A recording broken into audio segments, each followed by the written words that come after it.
Bismillahirrahmanirrahim. Assalamualaikum warahmatullahi wabarakatuh. Waalaikumsalam warahmatullahi. Alhamdulillahi rabbil alamin. Wassalatu wassalamu ala asyrafil anbiya'i wal mursalin Sayyidina wa maulana Muhammadin wa ala alihi wa sahbihi ajma'in, amma ba'd. Hadirin jamaah majelis,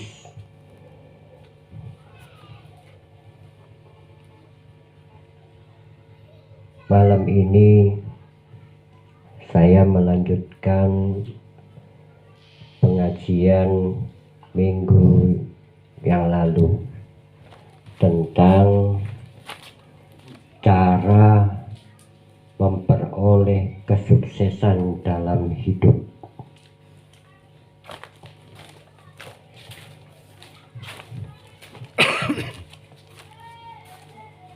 Cara yang kelima yang harus dilakukan untuk bisa mendapatkan kesuksesan dan keberuntungan dalam hidup adalah berdoa kepada Allah. Doa setiap hari itu sangat penting. Kelihatan sepele, tetapi hasil dari doa kalau dilakukan dengan serius, dengan khusyuk, hasilnya sangat luar biasa. Dalam surat Al-Insyirah, Allah berfirman pada ayat 5 dan 6, wa inna ma'al usri yusra, inna ma'al usri yusra. Dalam ayat Al-Quran yang lain Allah berfirman, ud'uni astajib lakum.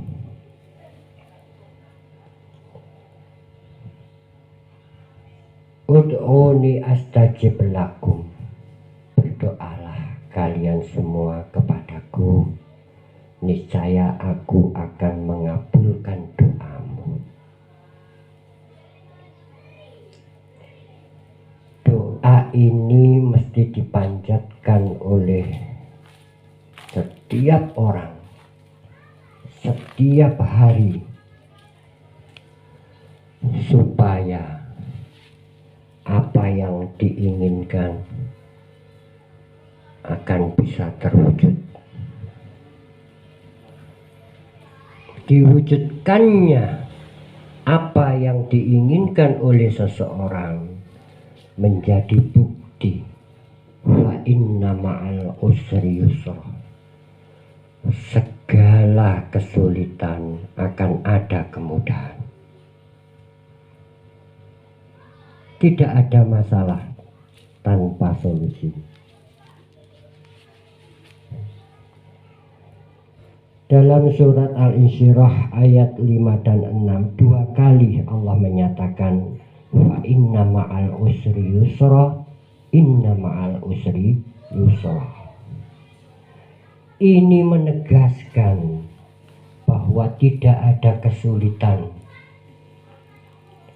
yang tidak bisa diselesaikan.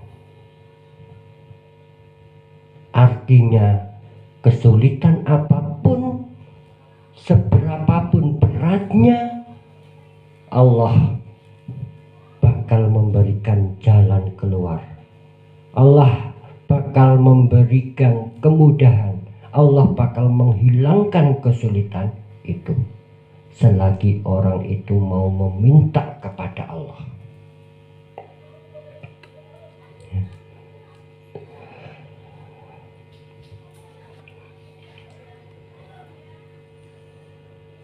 dari ayat itu tadi dan dari ayat tadi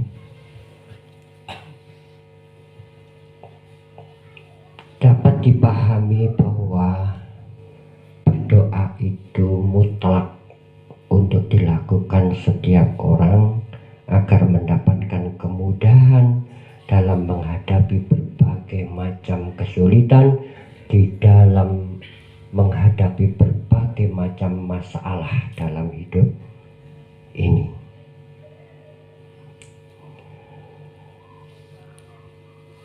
Lalu bagaimana berdoa itu bisa menjadi jalan untuk mencapai kesuksesan?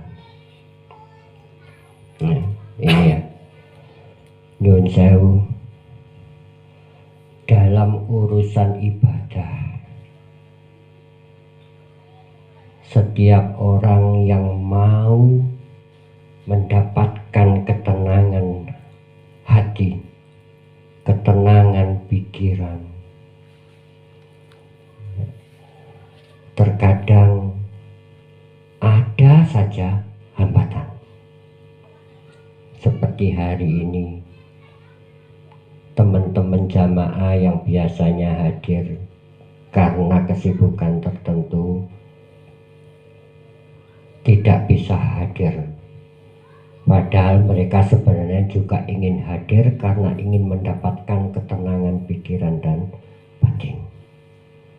Itu adalah satu contoh bahwa dalam urusan ibadah pun orang menghadapi kesulitan.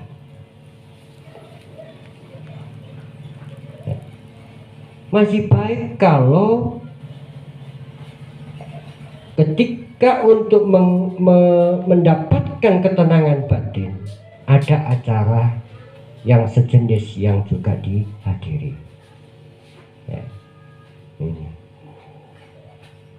Tetapi kalau hambatan itu berkaitan dengan hal lain yang tidak memungkinkan seseorang untuk bisa beribadah dan mendapatkan ketenangan, maka itu adalah sebuah hambatan yang menghalangi seseorang untuk mendapati ketenangan batin. Dalam hal urusan duniawi, seringkali orang itu mendapati masalah, padahal seseorang itu sudah melakukan banyak usaha, mencurahkan pikiran dan tenaganya, tetapi masalah itu tetap ada dan harus dia hadapi. Baik dalam bekerja, mencari rezeki, masalah selalu ada. Itu yang seringkali menjadi beban pikiran setiap orang. Malah kadang-kadang membuat orang itu menjadi frustasi. Malah kadang-kadang hambatan-hambatan itu membuat orang itu menjadi gagal dalam mencapai apa yang diinginkan.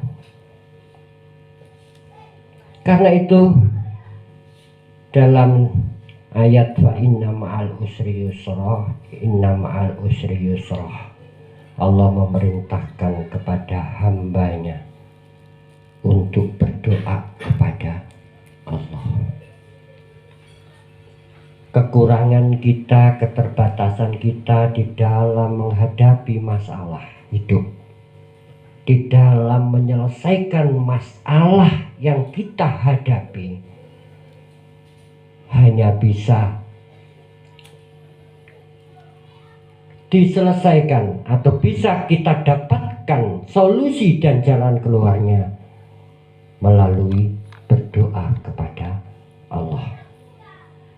Ini yang harus disadari, ya. Jadi kita sebagai hamba Allah tidak bisa hanya mengandalkan pikiran dan tenaga, juga tidak bisa mengandalkan materi untuk bisa mendapatkan kesuksesan dalam hidup. Tetapi doa kadang-kadang itu menjadi jalan bagi seseorang untuk mendapatkan keuntungan. Mohon maaf, satu contoh aja, banyak orang-orang itu yang sebenarnya tidak memiliki kemampuan di dalam bekerja, tetapi karena dia rajin memohon, berdoa kepada Allah dengan tekun, dengan khusyuk, dengan tawadhu, penuh cinta dan takwa kepada Allah, mereka mendapatkan keberhasilan dalam pekerjaannya. Tapi banyak orang yang pinter, banyak orang yang terampil, tetapi karena melupakan berdoa, dia tidak bisa mendapatkan kesuksesan dalam pekerjaannya. Mungkin orang merasa berhasil dalam usahanya, ya, tetapi keberhasilan itu hanya dalam bentuk materi, sementara rohaninya gersang. Nah, kegersangan rohani ini baru bisa dihilangkan kalau kita senantiasa berdoa mendekatkan diri kepada Allah. Karena keberhasilan yang sejati adalah keberhasilan jasmani dan rohani, keberhasilan material dan spiritual. Ya, itulah makanya berdoa menjadi penting. Berdoa yang bisa mendatangkan keberuntungan tentunya tidaklah asal berdoa. Di dalam kitab Abwaabul Faraj karangan Sayyid Muhammad bin Alawi Al-Maliki Al-Hasani, di sana dijelaskan tata krama berdoa. Antara lain, ketika orang itu berdoa, hatinya harus mantap dan yakin bahwa doanya akan dikabulkan. Artine nopo? Nek donga niku sampun mung ten lambe tok, tapi kudu tembus nang ati lan pikirane. Qala Nabi sallallahu alaihi wasallam, ud'ullaha wa antum muqinuna bil ijabah wa'lamu annallaha la yastajibu du'aan min qalbin ghafilin lahin. Nabi Muhammad bersabda, berdoalah kalian semua kepada Allah, memintalah kepada Allah. Wa antum muqinuna bil ijabah, dan yakinlah bahwa doamu itu akan diijabahi oleh Allah.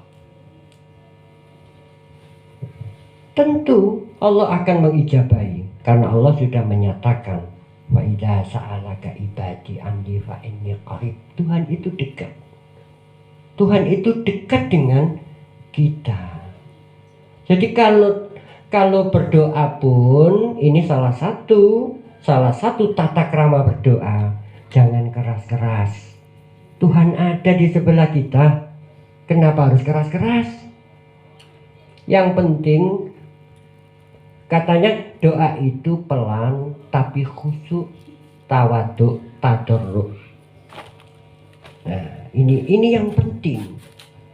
Orang bisa khusyuk kalau doa yang diucapkan itu juga yang diucapkan dengan lisan itu juga dibarengi diucapkan dengan hati.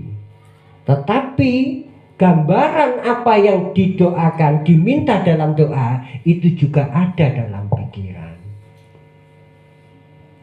Nah, begitulah caranya khusyuk di dalam berdoa.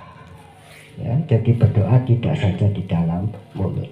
Karena itu ada orang-orang yang karena ingin doanya mustajabah, kalau berdoa itu dibarengi dengan nangis. Ya, dengan nangis. Seperti seorang yang sedang sambat kepada Allah.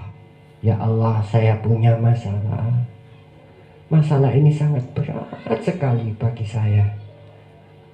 Seakan saya tidak mampu untuk menghadapi dan menyelesaikan masalah ini. Karena itu ya Allah, Engkau yang maha menyelesaikan masalah. Selesaikan masalahku ini.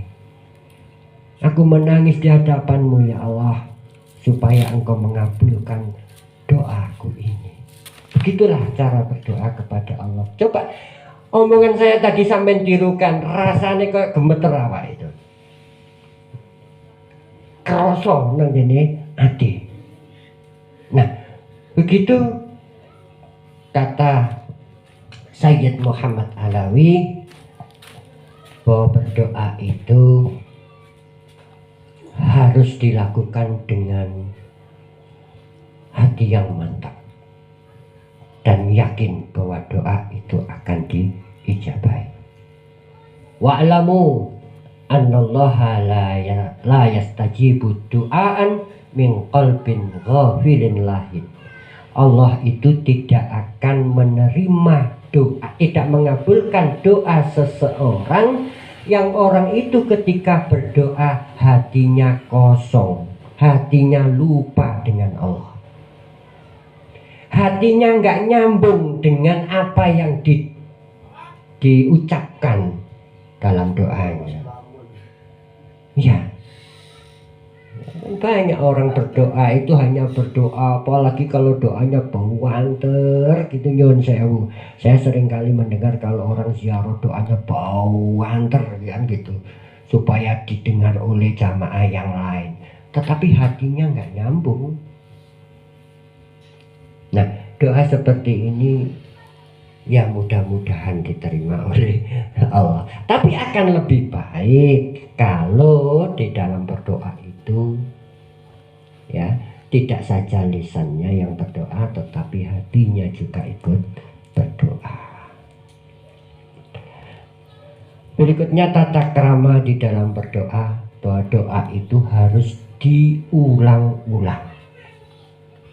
Harus diulang-ulang. Sama seperti ini, fa inna ma'al usri yusrah, inna ma'al usri yusrah. Ya, ini menegaskan bahwa kesulitan apapun akan mendatangkan kemudahan. Doa apapun itu pasti akan dijawab oleh Allah. Tetapi nggak cukup hanya dibaca sekali, harus dibaca berkali-kali, pagi, siang, sore, malam. Apalagi kalau doa itu dibaca sampai beratus-ratus kali, berjuta-juta kali, ya kan? Pastilah, ya, pasti Allah bakal ngijabahi. Nalare mau ngene dok, kalau panjenengan berdoa kepada Allah dalam satu kali duduk 1000 kali atau bahkan sampai 10.000 kali, itu kan gak gampang, ya. Pasti Allah gampangannya begini, sakno ya kawula iku oleh ndonga sampai 10.000 ping 10.000. Nah, karena kasihan maka Allah pasti akan mengabulkan doanya. Itulah makanya ada doa itu yang cepat dikabulkan, ada doa itu yang lambat dikabulkan. Tergantung ya seberapa banyak kita berdoa, seberapa khusyuk kita berdoa. Jadi Itulah makanya kalau berdoa yang yang sering untuk dilakukan, jangan bosan-bosan untuk berdoa. Adab berdoa yang berikutnya ini supaya doa itu mustajabah, dan doa mustajabah itu bisa mendatangkan keberuntungan dan juga keberhasilan. Adab di dalam berdoa berikutnya adalah tadarruk, khusyuk, roghbah dan rohbah. Doa itu harus dilakukan dengan merendahkan diri. Makanya dalam berdoa itu kita harus merendahkan diri kita. Jangan berdoa, ya Allah, saya minta dijadikan orang yang kaya. Jangan begitu. Allah nggak suka dengan orang seperti itu. Ya. Sampai sendiri kalau ada orang yang minta kepada Anda kira-kira, tapi dengan cara yang sombong seperti itu, kira-kira sampai kabulkan nggak permintaan itu? Pasti sampai ngusir, kan gitu. Itu jadi harus tadarruk, khusyuk. Itu tadi doa itu harus diresapi. Doa itu harus diresapi betul. Waroghbah, dan ketika berdoa harus ada rasa senang, rasa cinta kepada Allah. Dan di dalam berdoa harus ada rasa takut kepada Allah. Ini adalah tata krama di dalam berdoa, supaya doa kita mustajabah.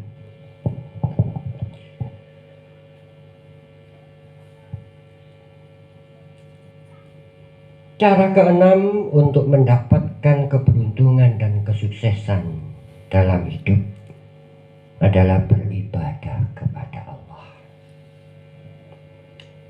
Beribadah ini juga bisa menjadi jalan buat seseorang untuk mendapatkan keberuntungan dan kesuksesan. Kok bisa? Ibadah itu bisa menjadi salah satu penyebab orang itu berhasil. Ibadah niku macam kathah, nggih. Nek sedekah nggih termasuk ibadah. Kata Allah, sapa sing sedekah siji bakal dibales ping 10. Nah, itulah keuntungan yang kita dapatkan dari ibadah. Khususnya ibadah sholat.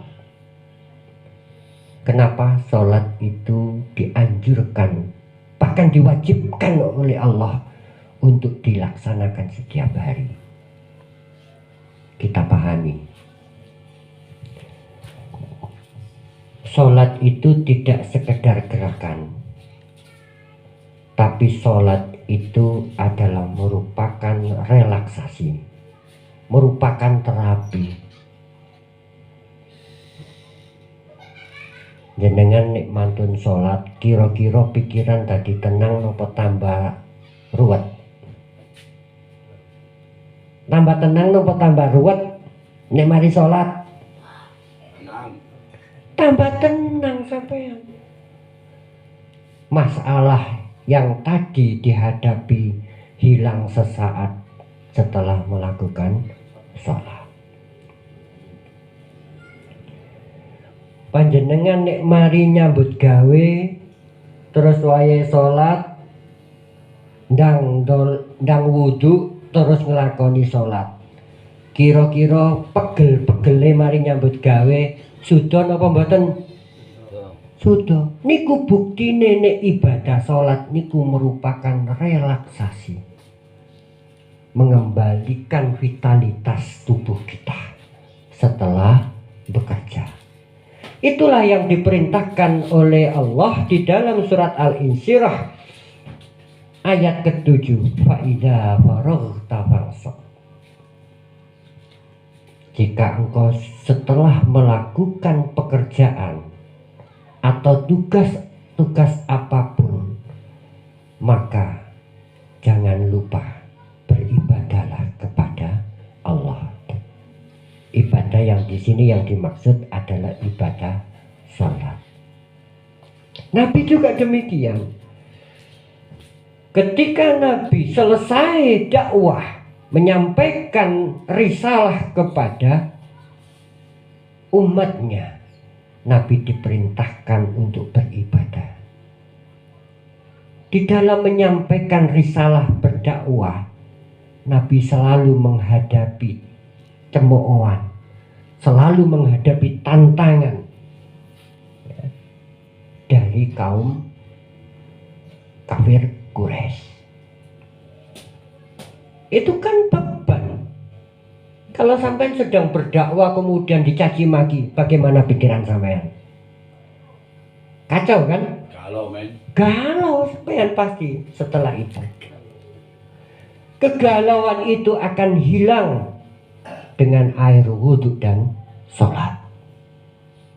Karena ketika Anda wudhu dan sholat yang dilaksanakan dengan hati yang khusyuk, Anda menyadari bahwa semua itu hanyalah godaan, semua itu hanyalah hambatan seseorang untuk bisa meraih kesuksesan. Ini terkait dengan surat ayat sebelumnya, fa inna ma'al usri yusra. Kalau orang sedang galau, kalau dia mau sholat, mau berdoa, Gusti Allah akan memberikan jalan keluarnya. Ibadah menjadi penting sebagai kunci untuk mendapatkan keberhasilan dan keberuntungan dalam hidup.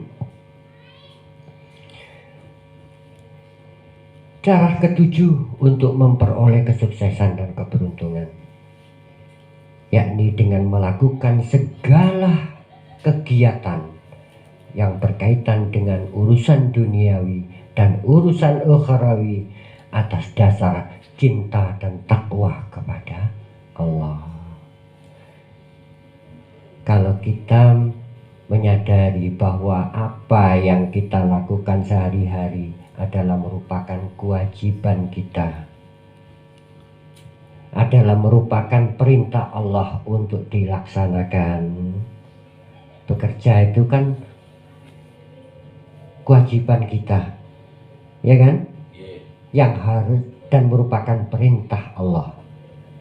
Ya, bekerjalah untuk bisa memenuhi semua kebutuhan hidup kamu.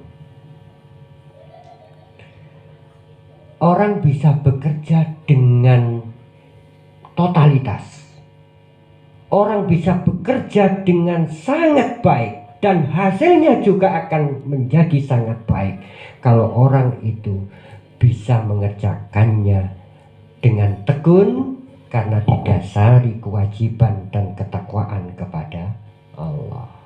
Ya rek, aku diperintah mek Gusti Allah. Kayak sampai nek salat ngene kono. Nek sampai nek salat, nek sadar nek iku perintahane Gusti Allah, sampean lakoni, sampean lah ikhlas sih, khusyuk sih, temenan sih nek salat. Niku contone. Hasilnya apa? Ketenangan batin. Nek nyambut sampe nyambut gawe temenan kanthi ikhlas dasare takwa seneng ambek Gusti Allah. Allah bakal memberikan kemudahan di dalam bekerja dan Allah akan memberikan hasil yang sesuai dengan yang Anda harapkan. Insya Allah usaha bisa berhasil kalau usaha itu dijalankan karena cinta dan takwa kepada Allah. Inilah 7 rahasia untuk mencapai sukses dan beruntung di dalam hidup, seperti yang saya pahami dari tafsir surat Al-Insyirah di dalam kitab At-Tafsir Al-Munir karya Wahba As-Suhaili. Demikian 7 rahasia sukses di dalam hidup yang saya sampaikan pada pengajian malam ini. Semoga manfaat dan berkah buat kita semuanya. Amin amin ya rabbal alamin. Wallahul muwaffiq ila aqwamit thoriq. Assalamualaikum warahmatullahi wabarakatuh.